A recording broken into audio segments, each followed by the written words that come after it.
Hi everyone, welcome back to Engineering Conversations, and today we have another female engineer with us from the other side of the UK, so I'll let her introduce herself. Hi everyone, my name is Dani Schroder and my pronouns are she, her.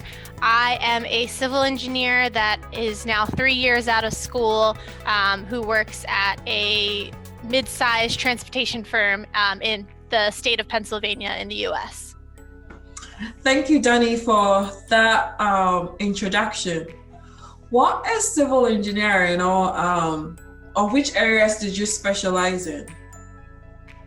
Sure. So for civil engineering, we talk about the design, the construction, and maintenance of infrastructure. For those who don't know what infrastructure is, it's our buildings, our bridges, our stadiums, if you're into sports, and our drinking water supply.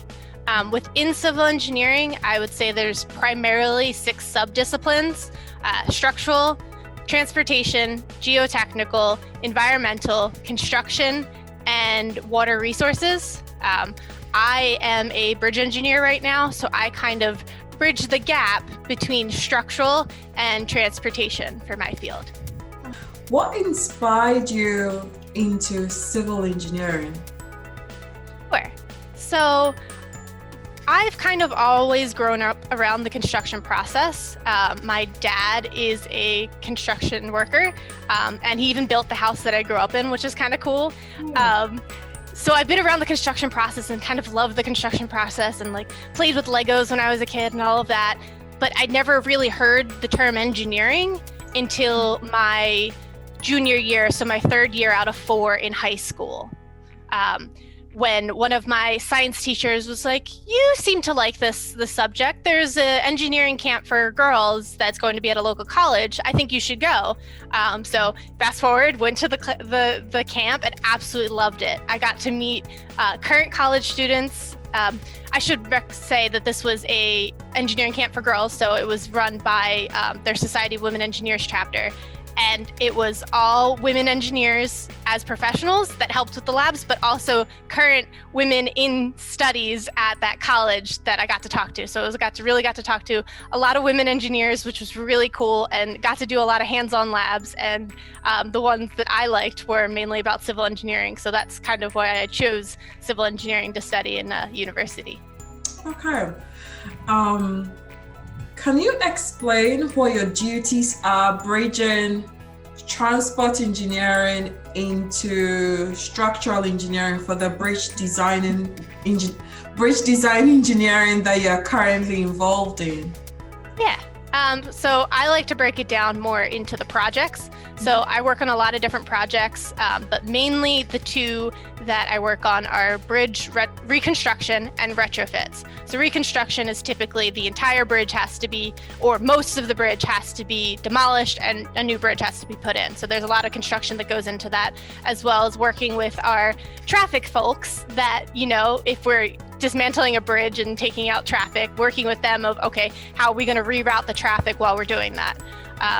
On the other side of retrofits, retrofits are more small patches or small parts of a bridge that need to be taken care of, the problem areas. I like to equivocate it to if you had a pair of jeans and you got a small hole in your jeans, you're not going to throw out those entire jeans. You're just going to patch it up and make it, kind of cool looking with that kind of the patch. So that's kind of what we do with retrofits. So the most recent retrofit that I worked on was for the Burlington-Bristol, which is a bridge that is a vertical lift bridge, which is a kind of elevator bridge so that it moves up and down for ships when they go by. And that bridge needed to be repainted. So when you're repainting a bridge, you need to add additional scaffolding, you need to add tarping, because especially if it's a lead-based paint, you don't want that getting into your water or anything. So there was a lot more extra material and heavy structures that need to be added so that this bridge could be repainted. So for that specific one, a retrofit, we had to add specific plates and such that we weren't, demolishing part of that bridge. We were just adding to it and the different balances that have to go along with it. Okay, that sounds like a really interesting project you're working on. What are the routes into civil engineering, especially when we start to consider qualifications or skill sets? I know this might vary with me being in England, but who knows? There could be someone who wants to know what's happening in the US or probably do a study abroad or something. So how does one get into civil engineering? Yeah. So high school is it considered high school? Secondary school. Secondary school. Okay. So secondary school was kind of that very typical of you do your typical classes. Primarily, if I had some wiggle room and I got to choose classes, I would pick something that was in the math or science. So I took extra calculus as opposed to some of my other friends that maybe took statistics for their math. So kind of keeping with the calculus, kind of math, science is a good background to have going into university.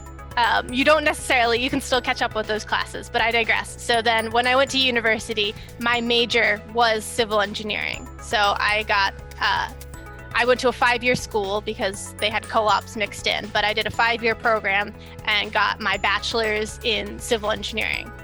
In addition, I did a accelerated degree that my school had. So I actually got both my bachelor's and my master's within those 5 years, which was a lot of more credits to do. But I made it work.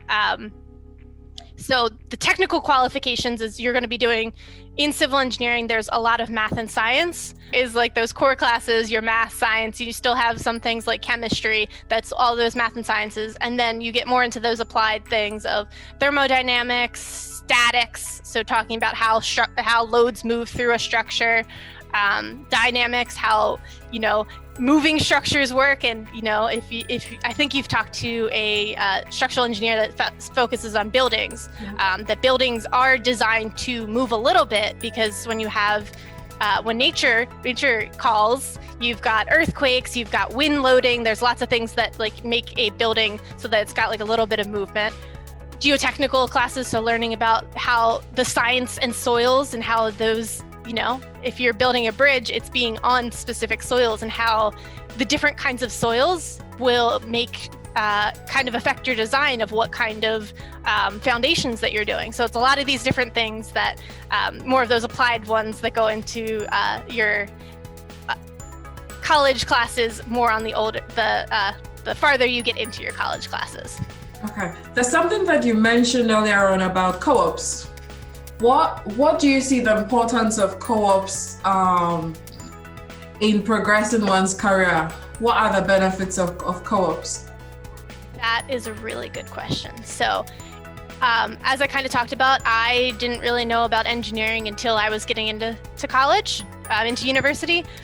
So I was just understanding the whole field of civil engineering. So I used my co-ops to kind of see how the classroom relates to being in the actual field and how those classes relate to the real world, as I'll say it. So like I had 3 co-ops within my 5 years. The first one I did at a public company. So public kind of like government job. And it was on the water resources side. So like I got to see the water resources side and kind of realized it wasn't for me. So co-ops can be used for finding out what you like and what you don't like.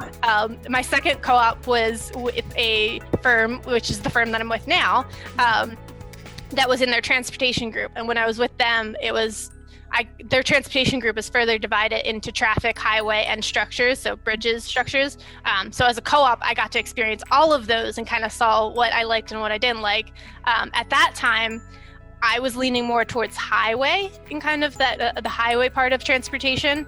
So for my last co-op, I applied and got an interview and got accepted to a third company that was a much larger company, global organization, and in their highway department. So I got to see both different types of civil engineering to see what I liked and didn't like, which plot twist, I didn't really like the highway engineering. I appreciate my fellow highway engineers that I work with on projects, but it wasn't for me. But I also got to see do I really want to work at a really large company? Do I want to work at a mid-sized company? Private, public? Co-ops are so great to be able to do that part of it, but also just generally seeing how those classes relate to the real world of sometimes we're doing these technical papers that we're submitting for this, but like sometimes it's hard to see how your geotech lab that you're submitting relates to something that would be needed for a project. Okay. I'm happy you mentioned that, because here in England, for most universities, they'll typically refer to those as placement years. So they'll do, for some programs, I think now almost every program has it, but they'll do a 1-year placement during the course of a degree program and go get some work experience, just to, like the example you said, is this for me or not? As opposed to waiting till you've graduated and realized that, okay, this is not for me, I don't like this. What is the most challenging part of being a civil engineer, especially when all the statistics is currently showing that there are more males in the field in comparison to females? I'd say the most challenging thing is that imposter syndrome of when you look around the room and you may be that only woman, it's harder to think of, oh, I'm just here because I'm a woman, or like it's not my skills, it's because I look a certain way that I got into here, which, as the statistics show, like imposter syndrome proportionally affects women more than it affects men, especially in the field of STEM. So I find that is one of the challenging things, but through, my other women engineers that I do have some in my group, which is awesome. And just, friends that I've made throughout the industry that I have, that if I have a rough day or something of that they're there to build me back up and say, no, you can do this. Like, you are technically competent and you're not just there because you are a woman. That's really good, because I think everybody gets that imposter syndrome at some point. It happens and you start doubting yourself. You're like, no. But getting also a support system that pushes you when you get into those moments is also really, really crucial. So in your line of work, I know it's a bit of structure, a bit of transport. I'm guessing that you're working probably a lot with other engineers, but do you also get the opportunity to work with other people that are non-engineers in your current daily work? Yes, I'll talk about two sides of it. There are clients that are non-engineers, and there's also stakeholders that are not engineers. So clients, in essence, are the ones that are paying for the job. So you need to understand, one of my favorite things about engineering is, you're doing this project, you're putting together the design, you're looking at all these options, and you're saying, okay, this is why I think this option's the best. Yep. But you also need to take that technical part that's going beyond talking about that option and being able to say, okay, for someone that is not an engineer and not a STEM field that is paying for the project, why is this the best alternative?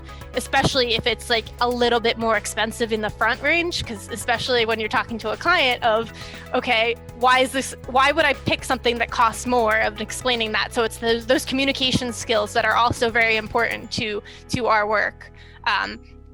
On the stakeholder side, I'll talk about a general project that we've been doing in the suburbs of that we were reconstructing a road, and because the road had terrible drainage problems. So what we had to do was reconstruct the road, which the highway part was talking about, and then, it was over 100 property owners, their front of their lawn needed to be pushed back, and some of them needed to be added just small walls, maybe like 4 feet in height, of just so for the drainage part of this.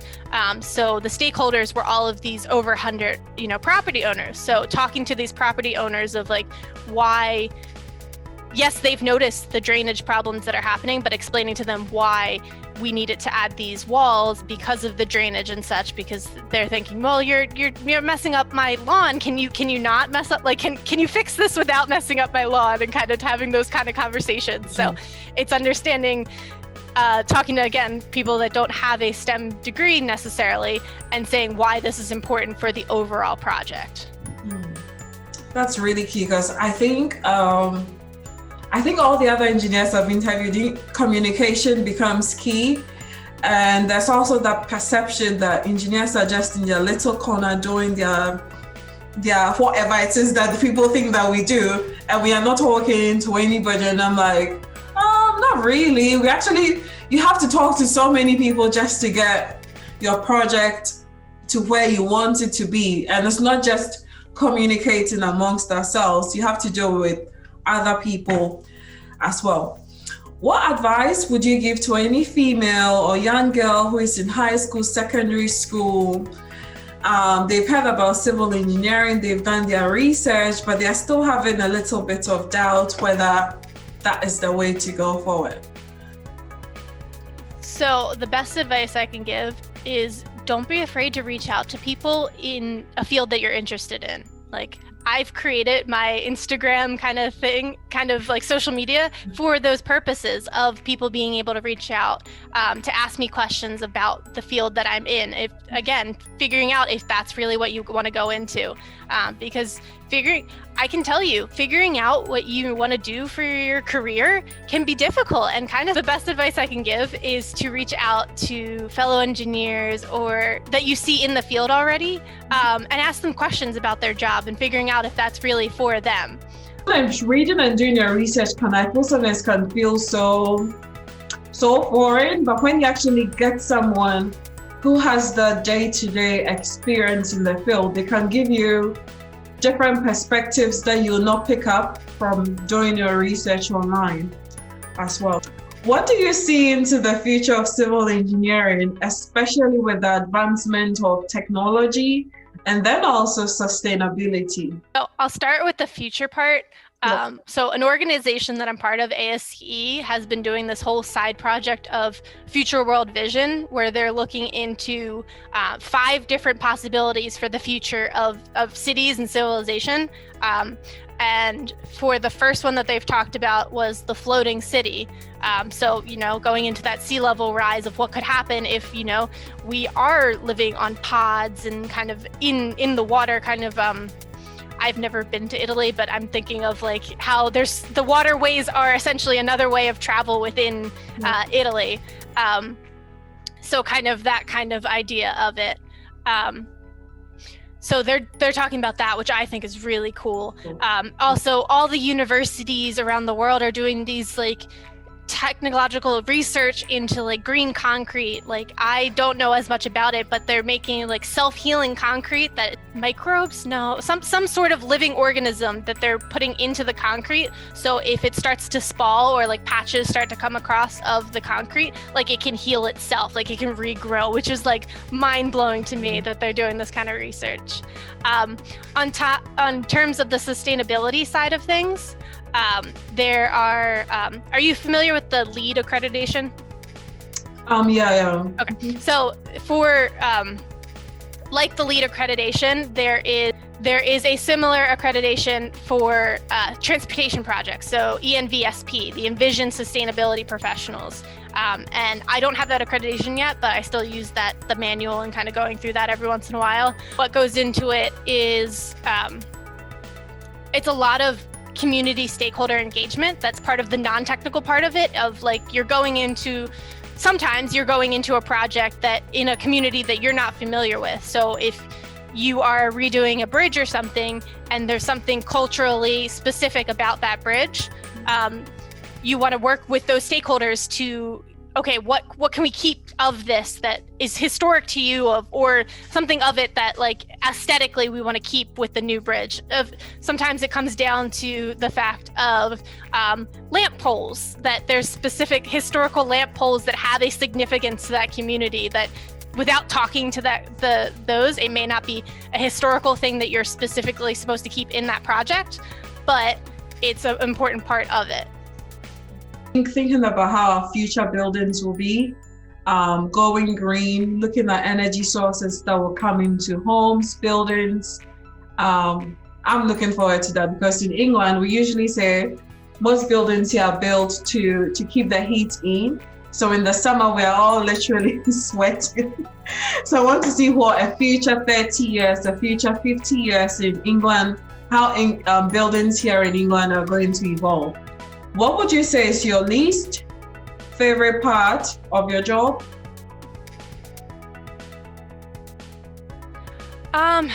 So I kind of was going to put least and best together because let's go for it. Yeah, my least and best part of my job is that every day is different. So when people are like, oh, what's a typical day for you? Like, it's very hard to say that because every day is different, which is the most challenging but rewarding part of the job.